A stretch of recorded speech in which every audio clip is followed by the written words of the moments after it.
7월 버블 곧 터진다예요. 뭐냐? 전형적 버블 곧 터진다. 거품 붕괴 경고음 확산. 이게 신문 기사예요. 보게 되면 큰일 났다 야. 이제 자고 났더니 이 버블이 터진단다 야. 내용을 보게 되면 월가 큰 손들 대공황 전조 우려. IT 대형주 터무니없이 고평가. 그래요. 고평가는 빠져. 근데 월가 큰 손들이 대공황이라네. 야, 역시 이게 코로나19가 결국은 이제 실물 경제를 망가뜨려서 대공황까지 가는 거는 큰일 났다 야. 1년 이내 폭풍? 야, 큰일 났네. 내용을 좀 더 보게 되면 등골이 이제 오싹해지는 내용들로 짜깁기가 되어져 있어요. 월가 베테랑이자 엉망장자 투자자인 마이크 노브 그라츠, 누군지 모르겠어요. 돈 많은 사람인가 봐요. 인터뷰에서 최근 미국 증시는 비이성적 과열에 빠져 있으며 이것은 거품. 맞는 말이네. 거품이지. 야, 지금 코로나가 이렇게 되는데 나스닥이 계속해서 신고가? 말 같은 소리를 해라. 야, 맞는 말이야. 돈 많은 사람, 돈을 벌어본 사람이 말하는 거지 않냐. 다음에 또 보게 되면. 그리고 여전히 코로나19 확진자 수도 미국이 하루 6만 명대로 올려서며 신기록을 경신 중인데, 이와 같이 코로나19가 계속 재간을 확산 중인데, 고공행진, 나스닥, 고공행진 한다는 게 말이나 돼? 이와 같은 이제 내용을 확인할 수가 있고, 또 다른 분, 이름은 이제 실링 대표라는 사람은 최근 증시는 말이죠. 대공황 이후를 떠올리게 합니다. 대공황 당시에도 주가가 급락했다가 가파르게 상승을 했었죠. 그렇지만 1930년대 초에 급등을 했다가 1930년대 초에 대공황 충격이 그대로 이제 전달되게 되면서 증시가 다시 폭락을 했습니다. 그 시기와 같다고 저는 생각합니다. 투자사 대표가 세계 3대 투자가 중 한 명으로 불리는 짐 로저스. 한국도 가서 강의 많이 했던 분이지. 내가 비싼 돈 내고 들어봤었지. 짐 로저스가 역사적으로 보면 시장은 긴 강세장 뒤에 거품 폭발로 변한다. 미국과 일본 증시 곧 폭풍이 몰아칠 것이다. 야, 이거 봐. 백만장자도 거품이고 투자사 대표도 경제대공황 1930년대처럼 폭락한대고, 짐 로저스, 야, 얼마나 유명한 사람이야. 이 짐 로저스도 거품이 폭발한대잖아. 큰일 났다, 이제. 이런 내용이 이제 시장에 이제 퍼지게 되게 되면서, 시장이 이제 7월 13일날 좀 흔들렸어요. 나스닥 같은 경우에는 이제 상승세를 반납하고, 이제 하락으로 마감되게 됐고, 미국 다우존스 지수는 0.04% 상승률이 굉장히 미약하게 마감이 되게 됐어요. 글로벌 경제와 금융시장에 가장 중요하게 살펴봐야 되는 경제지표 1순위는 세계 코로나19 감염 속도예요. 감염 속도가 현재 거세게 가속 중이냐, 그렇기 때문에 다시 경제가 멈췄을 것이냐, 아니면 2월과 4월과 달리 미국하고 중국 경제가 멈췄었던 그 감염 속도보다는 둔화된 중이냐, 이것을 갖고 이제 적정한 대응 수준과 한정된 가용할 수 있는 의료보건 체계를 운영을 할 수 있게 돼요. 그렇지만 어디가 됐건 간에 이 코로나19 감염 속도를 분석해서 공유해 주는 곳은 없습니다. 그렇기 때문에 저희 경제지표 스토리텔링이 자체적으로 이제 분석 방법을 통해서 지속해서 코로나19 감염 속도라는 경제지표, 매우 중요한 경제지표를 계속해서 공유드리고 있는 중이에요. 이 경제지표 처음에는 조회수도 낮았어요. 뭐 그런가 보지. 이제는 매우 중요해요. 뭐냐? 현재가 5번이에요. 5번의 코로나19 감염 속도 기울기예요. 중국 경제가 멈췄을 때 코로나19 감염 속도예요. 미국 경제가 멈췄을 때 감염 속도예요. 얘가 더 크고 얘가 더 크다.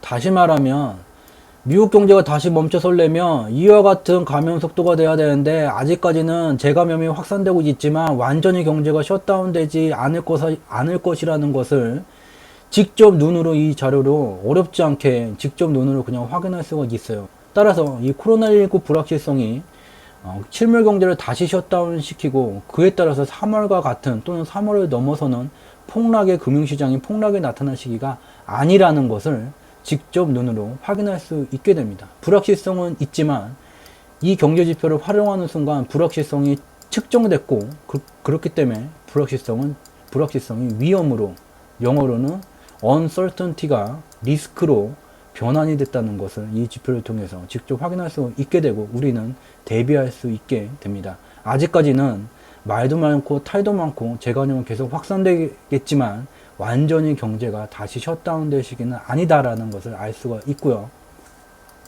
두 번째로 이제 앞서서 투자사 대표인 것 같은데 실링 대표라는 사람이 최근 증시는 말이죠. 1920년대 말 대공황 이후 주식시장이 폭락 이후에 급등을 하게 됐다가 30년대에 다시 폭락을 했던 그 시기와 똑같아요. 지금 이 30년대 초와 같이 폭락하는 시기가 남았어요. 봅시다. 직접 눈으로. 자, 미국 다우존스 산업평균 지수의 역사적 100년치 가량의 이제 데이터예요. 이 앞부분은 좀 양해의 말씀을 드리고 저희 경제지표 스토리텔링에 특화된 시각적 방향성 분석 도구인 이 녹색선, 이 녹색의 비행기 궤도라고 불러요. 경제지표의 원인과 결과 분석을 하게 되면 처음 접하시는 분들은 이해도가 떨어지게 되고 대한민국의 많은 분들은 기술적 분석에 매우 익숙해져 있으신 중이에요. 그렇기 때문에 이와 같은 경제지표의 원인과 결과 분석을 그림으로 이와 같이 가격 차트에 나타낸 게 녹색 비행기 궤도가 되게 돼요. 녹색 비행기 궤도는 제일 밑에서부터 태동기, 성장기, 성숙기, 쇠퇴기의 수명주기를 갖게 돼요. 기술 수명주기, 제품 수명주기, 반도체 핸드폰의 제품 수명주기가 짧아진다 말할 때 그 수명주기하고 개념이 동일하게 됩니다. 또한 사회과학에 속해 있는 철학의 생로병사와도 동일하게 되고 어떠한 기업의 주가가 됐던 어떠한 경제지표의 지표값이 되게 됐던 태동기를 넘어서게 되면 쇠퇴기까지 상승의 생애가 만들어지게 되고 최종 목적지인 쇠퇴기에 이르게 되면 소멸되는 것이 아닌 새로운 생애를 만들기 위해 출발했었던 태동기로 귀향을 하는 불교의 윤회의 원리가 사회과학이기 때문에 그대로 적용되게 됩니다. 여기서 봅시다. 이 실링 대표가 지금이 경제대공황 이후에 1920년대 말에 주가가 폭등했다가 30년대 초에 폭락한 이 기간처럼 지금 폭락이 나올 것이라고 말로써 말한 거예요.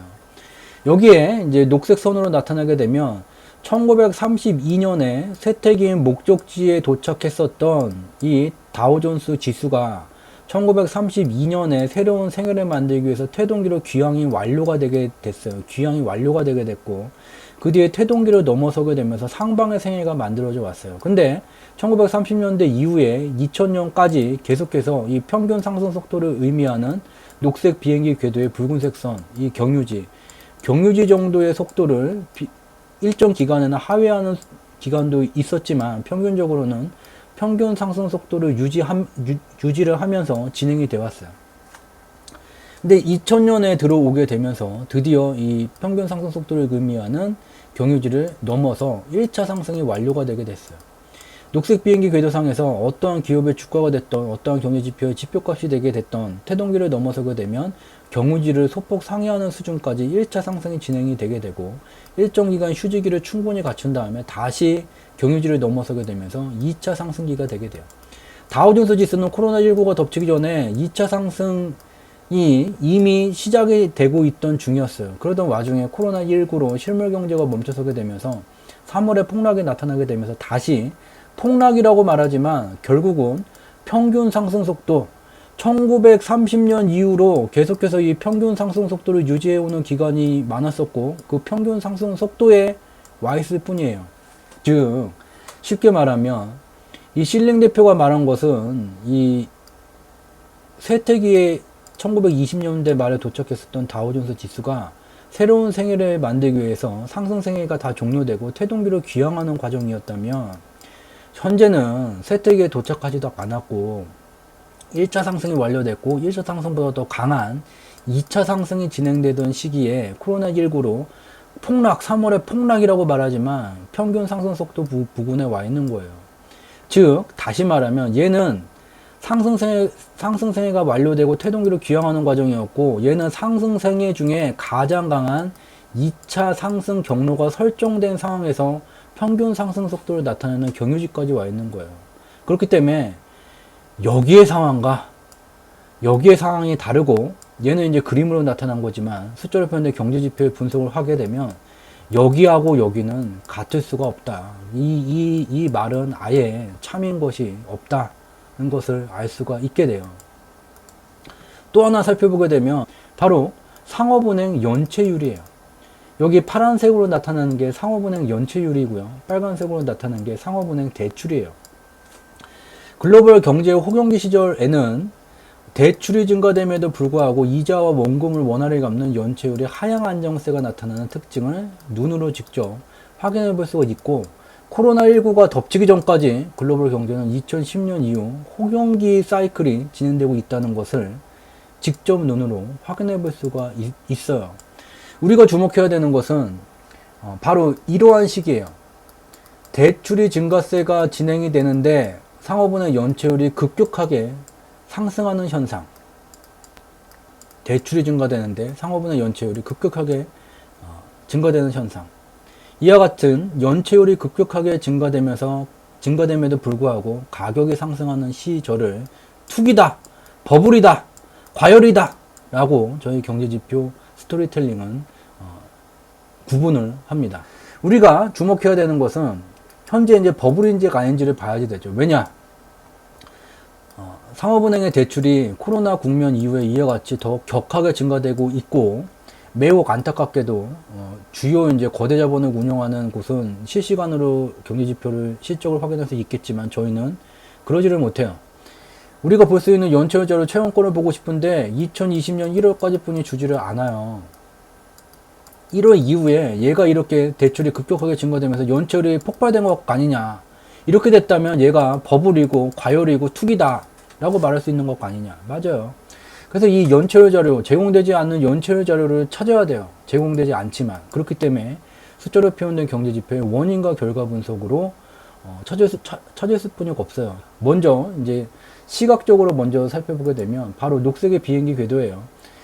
상업은행 연체율 데이터에다가 녹색 선을 나타내게 됐고, 녹색의 비행기 궤도는 밑에서부터 태동기, 성장기, 성숙기, 쇠퇴기로 구성이 되게 돼요. 어떠한 기업의 주가가 됐던 경제지표의 데이터 값이 지표값이 됐던 태동기를 넘어서게 되면 상방의 세계가 만들어지게 되고, 평균 하락 속도를 의미하는 경유지를 소폭 상회하는 1차 상승, 일정 기간의 휴지기를 거친 다음에 다시 경유지를 넘어서게 되면서 최종 목적지인 쇠퇴기까지 들어가는 2차 상승이 진행되게 돼요. 연체율은 상승의 생애가 끝났어요. 다시 말하면 연체율이 2001년 닷컴 버블 붕괴, 2008년 글로벌 금융위기 시기와 같이 연체율이 폭발적으로 증가하는 시기가 아니라는 것을 이 녹색 비행기 궤도는 말해주고 있습니다. 현재는 쇠퇴기에 도착한 이후에 태동기로 귀향하는 과정 속에서 바로 귀향하는 게 아니라 이 평균 하락 속도를 의미하는 경유지 부근에서 적어도 한 차례에 최대 이제 쇠퇴기까지 반등을 만들어요. 그래서 이와 같이 반등을 만들 수는 있지만 2008년도 글로벌 금융위기 시기와 같은 그 정도로 연체율이 치솟는 구간이 아니라는 것은 이와 같은 녹색 비행기 궤도로 인지만 할 수가 있게 돼요. 이제 숫자로 표현된 경제지표를 살펴보게 되면 요거예요. 여기 이제 파란색으로 나타나는 게 미국 경제의 금융 스트레스 지수가 되게 되고요. 그리고 여기 빨간 선으로 나타낸 것은 미 달러의 M1 시중 통화량이 얼마나 빨리 증가되는지 감소되는지를 나타낸 지표가 되게 돼요. 유동성의 증가 속도예요. 여기서 보게 되면 이와 같이 글로벌 경제 위기 시기마다 미국 경제의 금융 스트레스가 매우 단기간에 급속도로, 특히 2008년도에는 더욱더 급속도로 증가되는 현상을 눈으로 확인해 볼 수가 있게 되고, 미국 경제가 활성화가 되기 위해서 유동성, 즉 통화 유통 속도가 원활히 유지가 돼야지 되는데 돈이 돌지 못하는 현상이 나타나게 되면서 금융 스트레스 지수가 치솟게 되게 되면 방법은 딱 하나예요. 경제가 제대로 돌아가기 위해서는 자동차의 RPM과 같은 역할을 하는 통화 유통 속도가 높아져야지 돼요. 출력이 높아져야 돼요. 근데 경제가 안 좋아지게 되면 이거 뚝 떨어지게 되든지, 코로나19와 같이 실물 경제 셧다운 되면 완전히 그냥 멈춰서게 돼요. 얘를 돌릴 수 있는 방법은 딱 하나예요. RPM을 높일 수 있는 유일한 방법은 통화량 자체를 늘려주는 거예요. 통화량이 감소되게 되면 RPM도 임계 수준 밑으로 감소될 경우에는 떨어지게 되고, 통화량이 임계 수준을 넘어서 지속해서 늘어나게 되면 RPM은 비례적으로 증가하게 돼요. 그래서 이와 같이 RPM이 떨어지던 시절에 통화 유통 속도를, 통화 유동성을 매우 격하게 증가시켜 왔었고, 우리가 주목해야 되는 것은 코로나19 장세. 2008년보다도 더욱더 단기간에 이 파란색 선이 급등하는 현상, 여기까지 이제 절반 정도까지 급등하는 현상이 나타나게 됐어요. 그러자 미국은 3월 23일, 야, 4차 양적 완화 갔다 안 되겠다. 무제한 양적 완화. 지금 셧다운 되면서 실물 경제의 통화가 아예 RPM이 거의 0으로 지금 치닫게 되면서 봐라. 단기간에 이와 같이 스트레스 지수가 급등한다. 얘를 돌게 만드는 방법은 유일하게 딱 하나다. 돌 때까지 돈을 늘리는 거다. 통화 공급 늘리자. 지우고선 다시 이제 눈으로 직접 보면요. 2008년 글로벌 금융위기 시기 때 늘린 통화 유통 속도예요. 코로나19 장세 속에서 이와 같이 초기에 이와 같이 2008년도를 넘어서는 수준까지 통화 유통 속도를 늘려주게 됐고 RPM을 늘려주게 됐고 매우 단기간에 금융 스트레스 지수가 0 밑으로 내려오게 됐어요.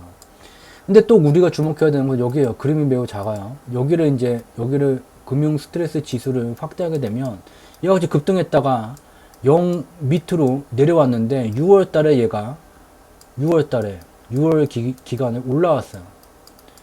그렇게 되자 이제 여기서 미연준이 대응이 조금 늦었더라면 6월 말에 나왔었던 7월 위기설이 현실이 될 수가 있었겠죠. 보게 되면 늘어났던 것을 줄였다가 폭발적으로 다시 늘리고 있는 중이에요.